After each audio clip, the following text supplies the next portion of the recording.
နောက်တစ်ကြောင်း ဒီနေ့မိဂတဲ့ပူ၍ပူနိုင်တယ် နောက်တော့ကြည့်မယ် ပူနိုင်တယ် ပို၍ပူနိုင်တယ်ပို၍ပူနိုင်တယ်နိုင်တာကကံပူတာက adjective လာမှာဖြစ်တဲ့ be ပူတာက hot ပို၍ဆိုတော့ hotter ဆိုမဲ့ can be hotter ကံဒီဝါဒ နောက်တစ်ခါ ကံဒီဝါဒ ဟာလားပူတာတို့အေးတာတို့ကယာတိဥရုဆိုတော့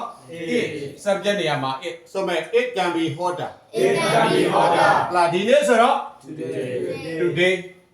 အားလုံးပြန်ဆို it can be hotter today ကံဒီဝါဒ today ဒီမှာပါတဲ့ထပ်ကြတော့ဒီက degree 2ဖြစ်နေတဲ့အတွက်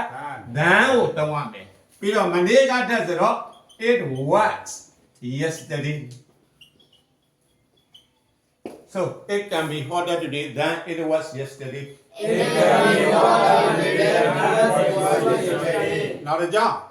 နေရနေနေနဲ့ပူလာတယ် ပိုပူလာတယ် it's getting hotter ဆိုမဲ့ it's getting hotter is getting hotter နောက်တစ်ခါ is getting hotter ဘာတွေရလဲနေ့တွေ the days sorry နေ့တွေဟာဆိုတော့ is မဟုတ်တော့ဘူး are ဆိုမဲ့ the days are getting hotter the days are getting hotter တစ်ဖြည်းဖြည်းနဲ့ဘယ်လိုရေးလဲ gradually ဆိုမဲ့ gradually ပြန်ဆို the days are getting hotter gradually the days are getting hotter gradually နောက်ဆုံးကြောင်းလေး မနေ့ကဘိုးရဲ့ဆိုတာဖြစ်တယ် မိုးရွာတာကို rain R A I N rain မိုးရွာတာပဲပြောပြောပူတာပဲပြောပြောနှင်းကြတာပဲပြောပြောသူဒီရာသီဥတုဖြစ်တဲ့အတွက် subject က it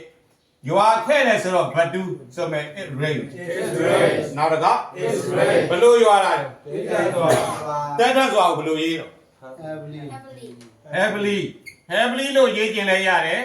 နောက်တစ်ခါ idiom ဆန်ဆန်စကားလုံးလေးပေါ့ cats and dogs ဆိုမဲ့ cats and dogs သူလည်းတဲကြီးမဲကြီးပြောတာပဲဆိုမဲ့ it rain cats and dogs is rain ကဆန်တော့ ဘယ်တော့ မနေ့က မနစ်ကဆိုတော့ let's see let's see